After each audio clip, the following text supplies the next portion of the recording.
Hello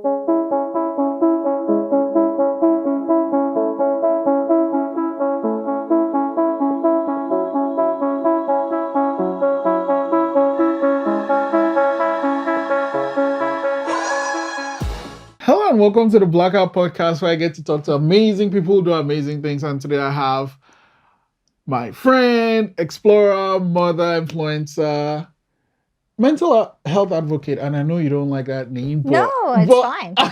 Yeah. Thanks for coming to the podcast today. I'm so happy to be here. Thank you for having me. Okay, so there are kind of so many layers to you, but what people don't know is that you actually are a lawyer. Yes. So like I'm gonna start with that. Like, okay, so why did you decide to become a lawyer, and then why the switch to doing all these things you're doing now? Sure. Yeah. So I always wanted to be a lawyer. I think I just liked, having to find the answer to a problem, and every day is really different as a lawyer. And so that really was appealing to me. I actually thought I would be interested in like trial law, which is, the court stuff. Yeah. But that turned out to be extremely boring. Boring? So like the thing is that we see on TV is fake. I mean, obviously it's fake, but like isn't, It's similar, but the issue is not that part. That part is exciting, but most things settle. Like only if things go really not well do they end up in court. Okay. So for the big performance of being in the courtroom, that's going to cost your client a lot of money, and you're trying to avoid that. Right. So most of the time your goal is to settle. So like I, as an articling student, first I came as a summer student, and then a second year student, and then a third year student. I worked on the same file like a couple summers in a row, and I was like, I don't have the attention span to be talking about someone's injury that I was talking about last year. Right. So, but that said, like the law is a really, really interesting profession, I think. Mm-hmm. And the only real reason I left it is because I have like a really bad shoulder injury that happened just before law school, and it really limited what I could do as far as long hours go. And that is the one thing about being a lawyer is you do need to commit to long hours. So it really kind of took over my life once my shoulder injury happened. Yeah. So I just had to reevaluate. But being a lawyer is what I always wanted to be since I was a kid. Why though? Well, my dad's a lawyer, my grandfather's a lawyer, my uncles, my aunt, my cousins. Like, there's quite a crew of us, so it was a natural fit. So, the other things people don't know, you are bilingual, and when you were studying law, we also like gonna like do French and I don't know what they call French law, but like.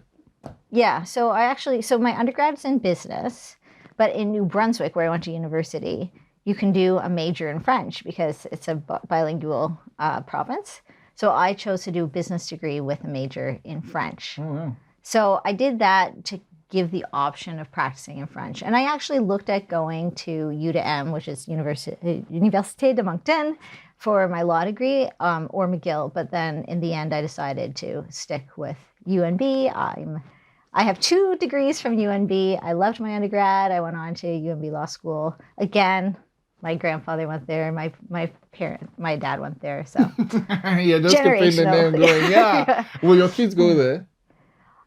They'll have the choice of where they want to go, but I'll tell them how much fun that I had at UNB. Like, right. Talking of UNB, you also do this thing, like, is it the board? I don't know what it's called, but like as part of, you're a student there, and then you're kind of like supporting the school in some way? Yes, I'm actually on the UNB Alumni Council. Alumni Council, that's yes. it. I forgot the name, thanks. And I feel like I told you about this because part of what I do on that is help choose the awards for certain scholarships that they give out, as well as outstanding alumni. And it's the most amazing thing.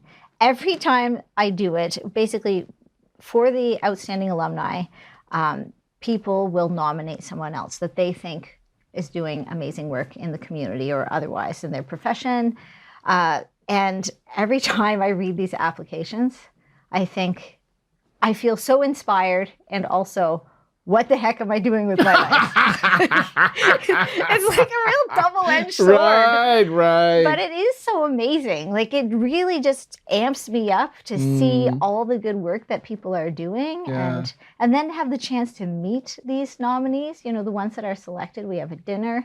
It's amazing. Yeah, and the students who get the alumni scholarships are just completely outstanding. Like, their grades are impeccable. The volunteer work that they're doing is great. They're a lot of the times they're also athletes, and it's just amazing. I love seeing it. No, I find that scholarship is a good feel because you know how much it costs, and like this part of it is like, I cannot afford to mess it up.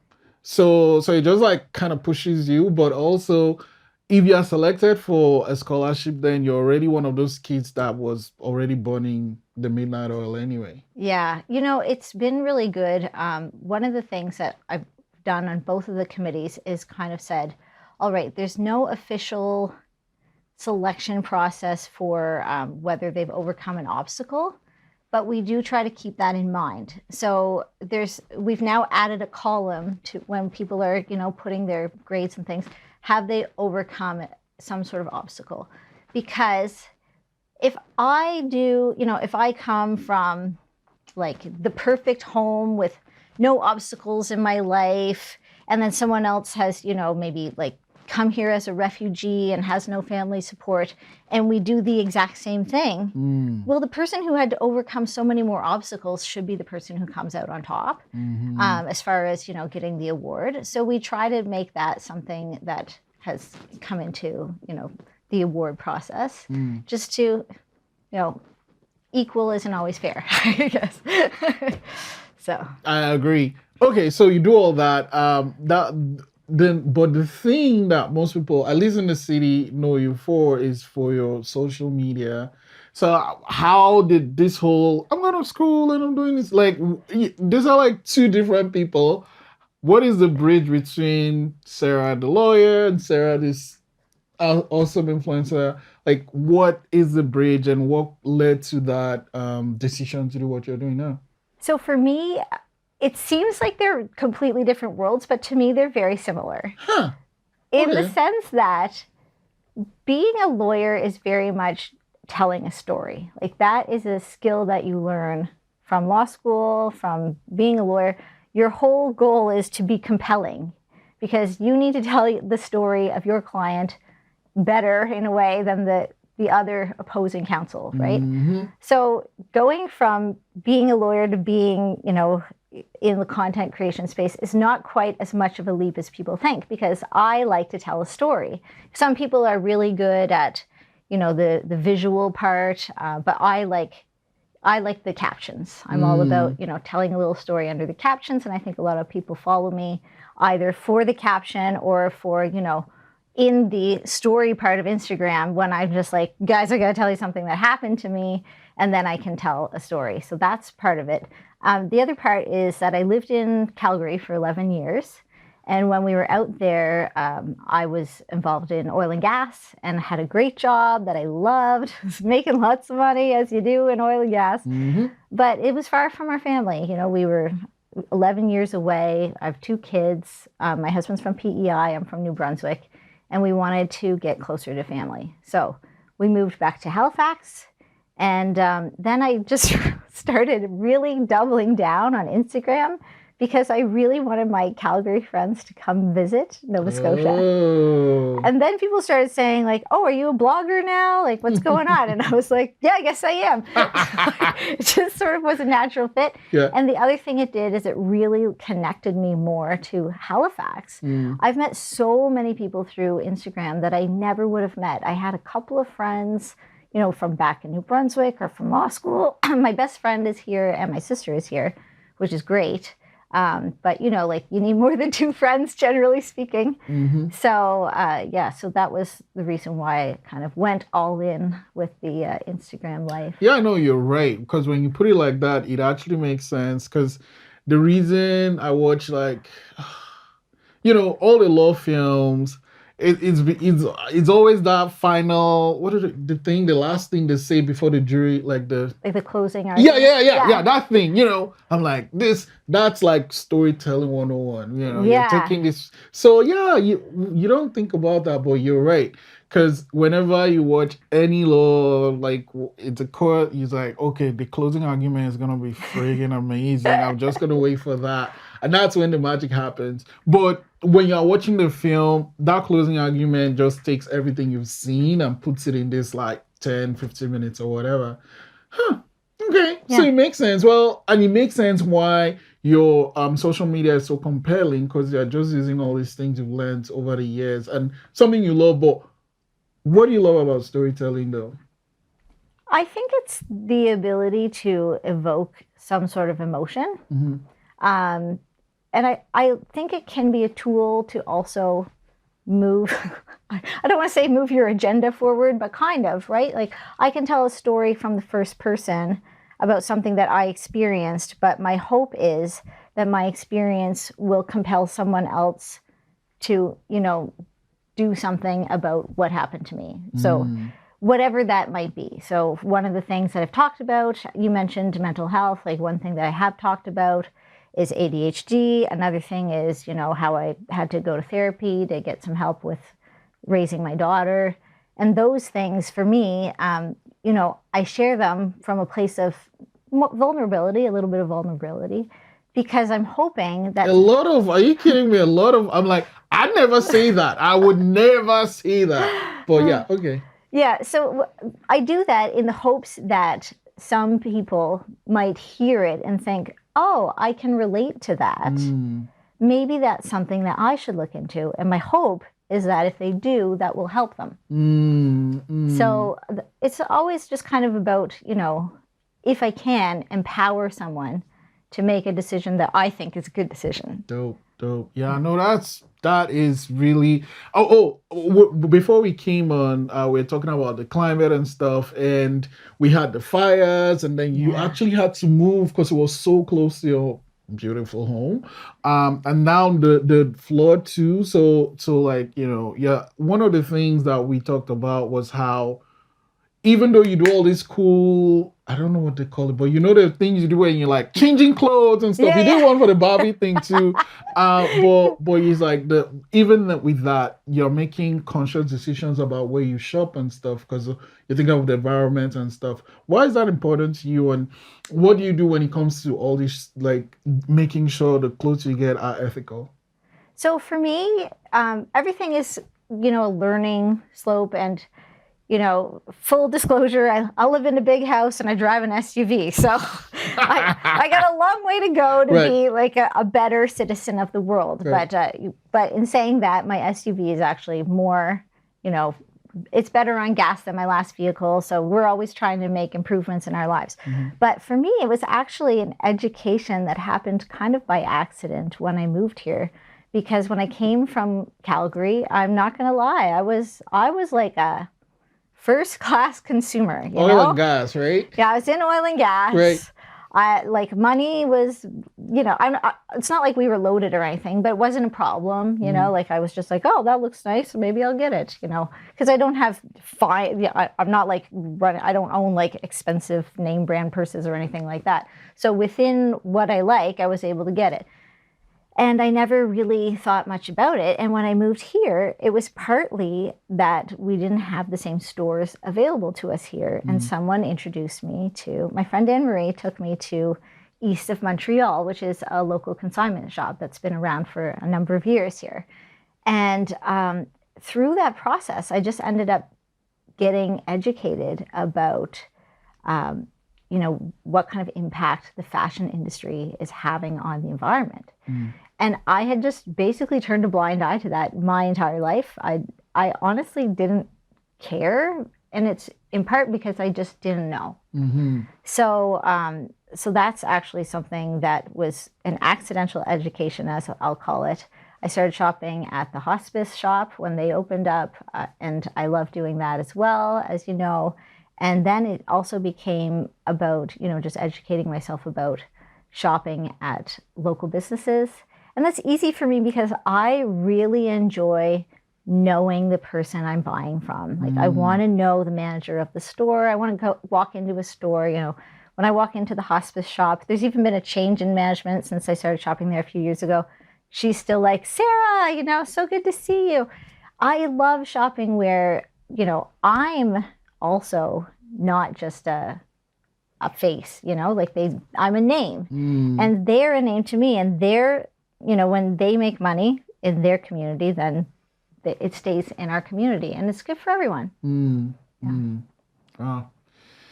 Anyway, like you said, it's a learning curve. So getting better every day with every little thing you do. Let's talk about the mental health thing and how you said little vulnerability. Like the things you share, like, I mean, I get it because, you know, I usually say there's at least one person that's going to read that caption or listen to you sharing something. It's going to be like, oh yeah, it makes sense. I feel like that, or I know someone that feels like that, or it's something I can relate to.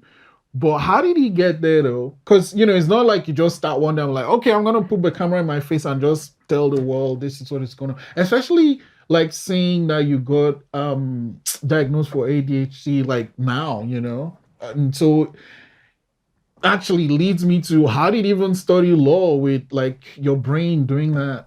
Yeah, I think I was pretty lucky because most of the time when someone explains something to me, and I think this is actually something that is probably something that a lot of ADHD people have, but I'm saying this just not as an expert, just as someone who has it.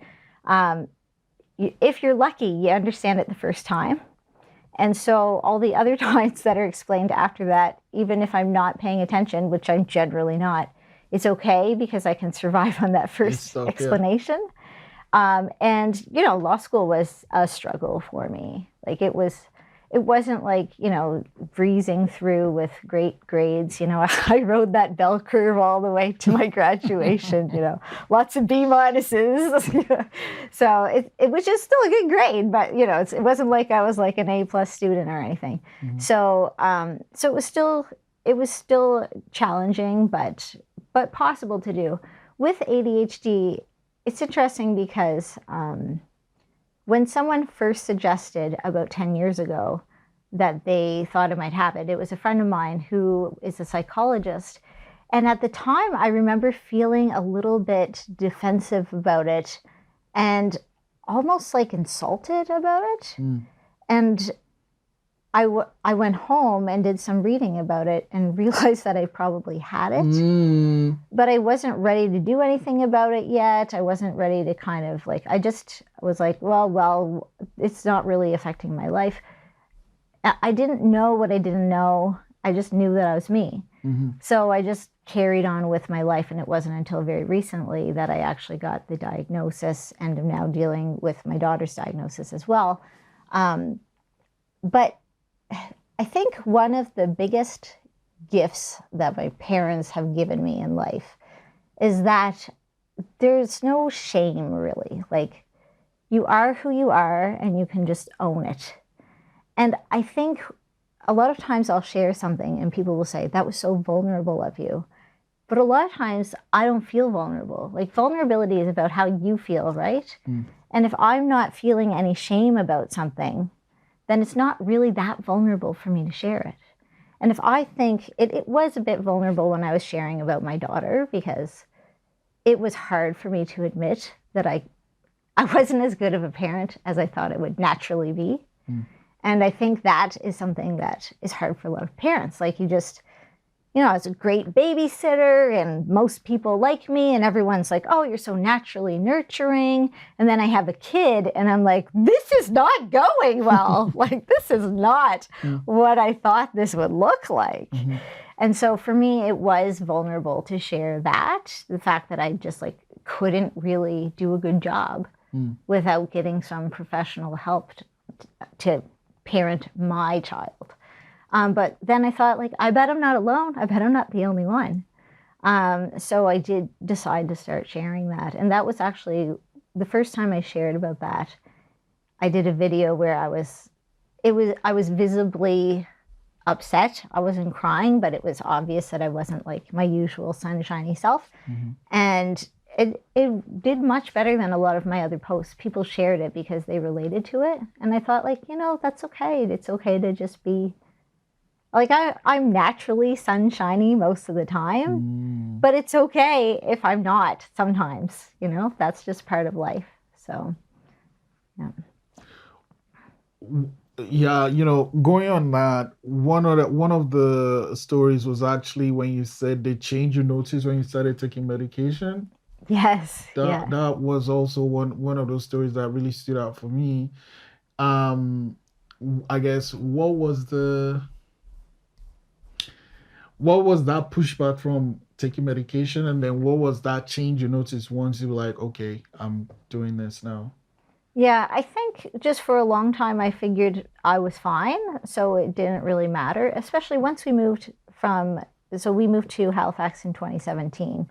And when we moved here, I I had to quit my job when we moved, and then I just kind of was doing my own thing for a while, wasn't working at all. Now, as you know, I'm a translator, but I also just manage my own schedule with that, and people just hire me ad hoc. I'm basically a contractor for that. So for a long time, I was like, my life is totally manageable. But then I started noticing that, I was always behind in the laundry. It would often be 7 o'clock, and I have two young kids, and I still didn't know what was for supper. And I am sort of the main. Dana helps, my spouse helps with dinner and things like that, but he works full time and I work part time. So technically, it's my job to at least figure out what we're going to have for supper, and then he'll help me cook it. And I'll be like, oh, I don't know. It's a problem that just like won't go away. And I know it won't go away, but still, I just wouldn't do it. So I decided to see if life was different with medication. And I was shocked. I was actually really shocked to learn how much my brain had been more or less getting in my own way without me realizing it. So just simple things like if you said to me like, hey, can you be here at noon on Saturday? I'd be like, yeah, that sounds great. And my ADHD brain would say like, okay, noon on Saturday, I'll remember that. And then I won't write it in the calendar. And then there's like a 60% chance that I'll forget. And why my ADHD brain wouldn't just open up my phone and put it in the calendar, I have no idea. But my brain on meds is like, yeah, I probably won't remember that unless I write it in my calendar. So I'm just going to take the 2 seconds, write it in my calendar, and now I'm a more organized human. And I just couldn't get there without the medication. So they seem like very insignificant changes, but the cumulative effect has been significant for me. If you lean even quarter of an inch, but you do that every day for 20 years, you're gonna be on the ground. So just a tiny little bit adds up. Okay, Absolutely. so let's talk about like the Barbie things. I have like a video background, so in my mind, every time I'm watching one of those videos, I'm like, that's so much work. That's so much work, right? And like, I'm lazy. I always have like people behind me doing all the things. So I have that, and I'm like, you're doing it yourself. So like, you have to decide what you're gonna wear. You're gonna decide the order you're gonna wear it. You actually have to put it on, shoot it, take it off, put on. Like, how do you plan all that? And how do you even like? Does it ever get like, fuck it, I'm not doing this anymore? Occasionally. I think when it comes to content creation, there are some people who are just killing it. They got lots, tens of thousands, hundreds of thousands of followers. They're making lots of money at it. The rest of us are not. So you don't do it unless you love it. Right. So usually it's filling some other, role in your life. So for me, it's like a creative outlet. So I do it because I love it. I always tell myself when I stop loving it, I'm going to stop doing it. Because I could basically like get a job at Tim Hortons part-time and probably make the same money that I make in a year on social media, which isn't great. But, every once in a while you get a really good contract. You get a client who understands that what I do for them is actually translating into sales. Mm-hmm. It's just hard when your numbers are small.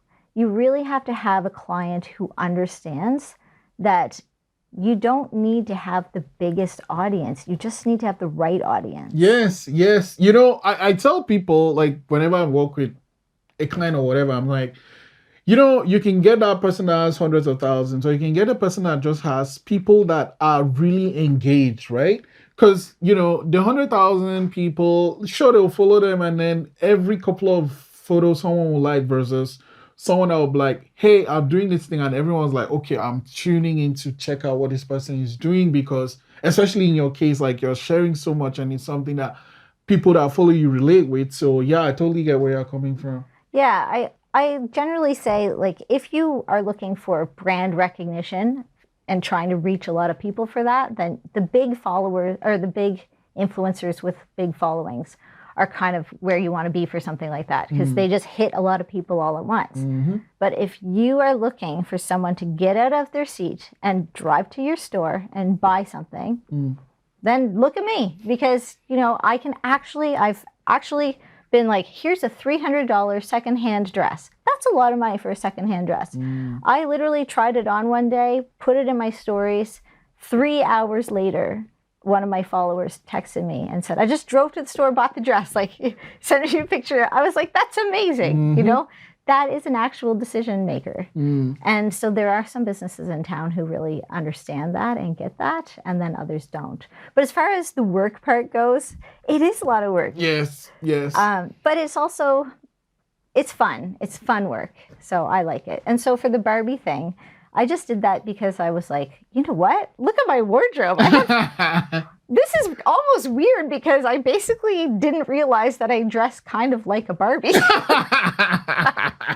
like, I can do like a full Barbie routine with just stuff in my closet. Right. So I did that. And the irony is, if you read that caption, I actually didn't ever play with Barbies. Oh, yes. And I banned Barbies for my daughter, which is also ironic, because I basically was like, you know, this is a uniform body.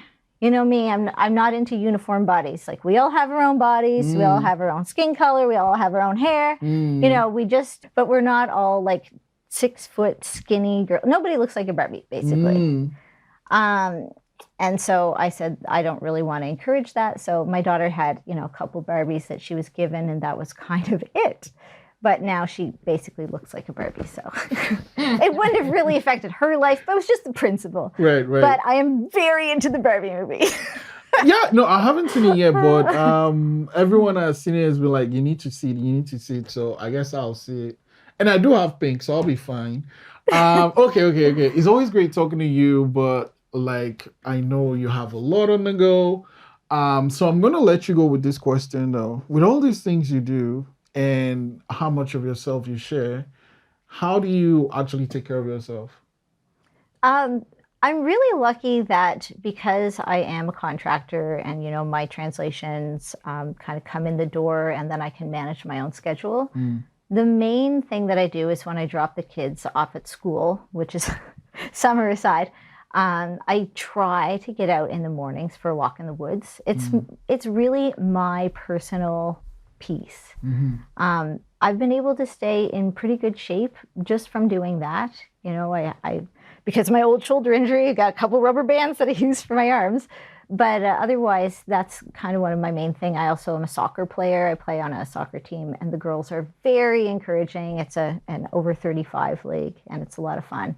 And so those are the ways. I feel like it's a real privilege in my life that I am well set up to be able to take care of myself. So even though I always have a lot on the go, I usually am able to come at it from a good place. So. Nice.